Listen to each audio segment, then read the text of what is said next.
(70만) 뉴욕 거주 안희동포 여러분 안녕하십니까? 직장상의 전문 섬세한 변호사 박희철입니다. 코로나 바이러스는 정치, 경제, 사회, 문화 그리고 우리 개인의 삶 깊숙이 여러 방면으로 영향을 미쳤는데요. 2020년 3월 7일 코모도 주지사가 재난사태를 선언하면서 직장상의 보험법도 큰 변화를 맞이했습니다. 물론 부정적인 면도 많았지만 일부 긍정적인 변화도 목격됩니다. 첫째, 제가 구화 비디오에서도 소개해드렸지만 코로나 사태로 인해 우리는 대면 히어링을 벗어나 전격 온라인 히어링 시대를 맞이하게 되었습니다. 대면 히어링, 온라인 히어링, 히어링을 경험해 보시지 못한 청구인들은 그 차이가 무엇인가 하고 의아해하실 수 있겠습니다만 변호사들은 히어링 준비와 참여 방법이 완전히 바뀌게 되었던 것입니다. 소위 4차 산업혁명 시대에 발맞춰 직장상의 보험 시스템은 온라인 히어링이란 기술을 이미 마련해 놓긴 했습니다. 그러나 저희 변호사들이 온라인 히어링을 별로 선호하지 않았던 것이 히어링은 대면으로 해야 한다는 고정관념이 있었기 때문이었습니다. 그러나 코로나 이후 반강제적으로 히어링을 온라인으로 하게 된 것이죠. 저희 변호사들은 뜻하지 않게 온라인 히어링으로부터 사실 많은 이득을 얻을 수 있었는데요. 행정법원에 출퇴근하느라 보내야 했던 시간들을 온전히 케이스 연구와 히어링 준비, 의뢰인 상담에 쏟을 수 있었기 때문이었죠. 둘째, 코로나 사태는 부분장애를 갖고 있는 청구인의 구직활동의 의무를 일시 정지시켰습니다.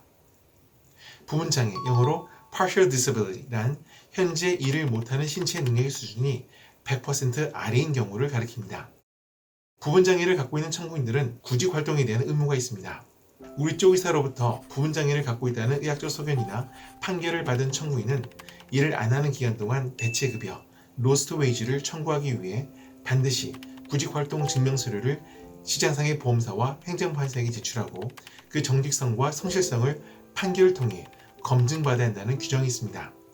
또한 퇴사 조치를 당했거나 다니던 직장을 스스로 그만둔 청구인도 퇴사 이후 수술을 하게 되는 경우에는 반드시 수술 전 구직활동을 증명해야 스스로 대체급여를 청구할 수 있다는 판례가 있습니다. 이 구직활동의 증명이란 것이 간단하지가 않아 청구인에게도 변호사에게도 상당히 부담이 되었던 것이었는데 코로나가 이 구직활동의 의무를 중지시켰던 것이었죠. 덕분에 부분장애를 갖고 있던 청구인은 코로나 시대의 최대 수혜자가 되었습니다. 코로나 기간 동안 부분장애를 갖고 있는 청구인은 구직활동의 증명에 대한 압박 없이 편안한 마음으로 대체급여를 받으며 치료에 전념할 수 있었던 것이죠.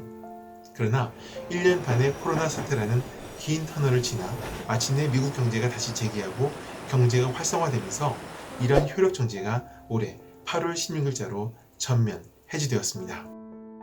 부분장애를 갖고 있는 청구인에게 다시금 구직활동의 의무가 부여되면서 구직활동의 의무는 직장상의 보험법의 핫 이슈로 재등장하게 되었습니다. 부분장애를 갖고 있다는 것은 바꿔 말하면 일부 일을 할 능력이 있다는 것이기 때문에 그 일부 일을 할 수 있는 능력으로 할 만한 일을 계속 찾는 노력을 보여줄 때 직장상의 보험사에서 대체급여를 청구할 자격을 준다는 것입니다. 구직활동 증명의 의무는 청구인에게 부담을 주는 면도 있지만 청구인이 직장상의 보험사에서 지급하는 대체급여에서 하루빨리 벗어나 직장을 찾도록 하는 동기부여가 되기도 합니다. 직장상의 보험법 시스템은 사실 근로 중 다친 근로자가 마냥 보험사로부터 대체급여를 받으면서 일을 쉬도록 내버려 두지를 않습니다. 이 시스템은 오히려 다친 근로자가 빠른 시일 내에 치료받고 회복하여 직장에 복귀하는 것, 직장상의 보험사와의 의정관계에서 독립하는 것을 목표로 설계되어 있습니다. 부분장애를 갖고 있는 청구인의 구직활동 의무도 이런 관점에서 해석할 수 있을 텐데요. 구직활동을 열심히 하다 보면 자연스레 직장에 복귀할 기회가 많아지고 그만큼 보험사는 대체급여의 부담을 줄일 수 있습니다. 직장에 복귀한 근로자는 근로를 통해 자신의 경제적 이득뿐만 아니라 사회 전체의 경제 발전에도 기여합니다. 대체급여의 수준은 사실 사고 전 받던 근로소득의 3분의 1을 넘지 못하는 까닭에 근로소득을 받으며 일을 하는 것이 대체급여를 받으며 일을 쉬는 것보다 개인 행복의 증진에 기여한다는 것입니다. 일을 안 하는 기간 동안 제 의뢰인들이 몸과 마음이 약해지는 것을 많이 봐왔던 까닭에 저는 제 의뢰인들이 가능한 빨리 적절한 치료를 받고 업무와 일상으로 복귀하기를 바라는 것이죠. 최대 다수의 최대 행복이라는 말로 유명한 공리주의자 벤담은 개인 행복이 극대화하면 자연스레 사회 전체의 이익이 높아진다라고 주장했는데 직장상의 보험 시스템은 그의 공리주의를 잘 실현하도록 만들어진 시스템이라고 생각합니다. 개인의 최대 행복과 사회 전체의 최대 행복을 구현하기 위해 부과되는 구직 활동의 의무. 그 취지는 상당히 좋으나 그 의무를 실제 수행해야 할 부분장애 청구인들은 마음의 준비부터 단단히 하셔야겠습니다. 그것도 그럴 것이 구직 활동의 증명의 수준이 상당히 높은 것이기 때문입니다. 먼저 이력서가 준비되어야 합니다. 이력서 준비는 구직 활동에 있어 당연한 것이지만 많은 한인 동포분들이 아름아름 직장을 찾아가고 주로 전화로 면접이 이루어지는 현실에서 이력서가 제대로 준비 안 되는 경우를 많이 봐왔습니다. 또한 워크포스 원 등 구직 대행 기관에 반드시 등록해야 합니다. 구직 대행 기관에서 개최하는 구직 관련 세미나나 교육 프로그램을 반드시 이수한 후 그 이수증을 준비해야 합니다. 영어 부족으로 구직을 못하는 청구인은 영어 수업을 들어 그 증명서를 제출해야 하고요. 일주일에 적어도 3번은 이력서를 넣고 그 결과에 대한 상세한 보고서를 일정 양식을 통해 준비해야 합니다. 이때 아무 곳이나 이력서를 넣는 것이 아니라 이력서를 넣는 직장의 직무를 제대로 알고 있어야 합니다. 여러분의 부상과 통증 정도를 잘 고려하여 그 직무를 선택했는지를 보는 것이지요.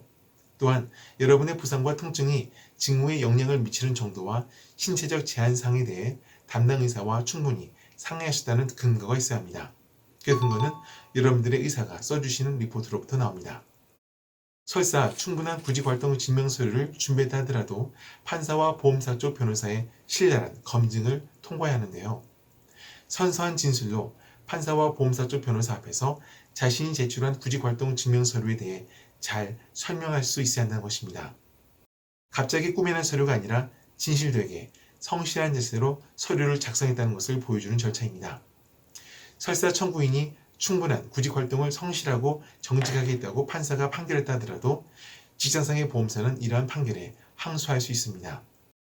이러한 험난한 구직활동의 증명 과정, 제가 여러분들과 함께 하겠습니다. 그럼에도 불구하고 구직활동의 의무에 노출되지 않는 것이 가장 좋은 대비책이 될 텐데요. 구직활동의 의무를 피할 수 있는 방법은 첫째, 우리 의사의 소견으로 항상 100% 일을 못하는 상태인 이라는 소견을 받아내시는 것입니다. 이것은 여러분과 담당 의사와의 충분한 의사소통으로부터 가능할 것입니다. 둘째, 퇴사 조치를 당했거나 자발적으로 일을 그만두셨는데 수술을 앞두고 계신 분들은 하루빨리 새로운 직장을 찾아내시어 일을 다시 시작하시는 것입니다. 법은 물과 같은 것이지요. 법이란 한자 자체가 물이란 뜻의 수와 가다란 뜻의 거가 합해서 이루어진 말이니까요. 4차 산업혁명 시대를 맞아 이미 변화하고 있었던, 그리고 코로나와 함께 그 변화가 가속화되었고 계속 변화해 나갈 직장상해보험법 제도. 변화해가는 법에 저항하기보다는 빠르게 적응하여 의료인이 그의 권리를 제대로 찾도록 도와드리는 섬세한 변호사 박희철이었습니다. 이 영상에 대해 질문 있으신 분들은 아래 댓글창에 질문을 달아주세요. 여러분들과 더 많은 소통을 하고 싶습니다.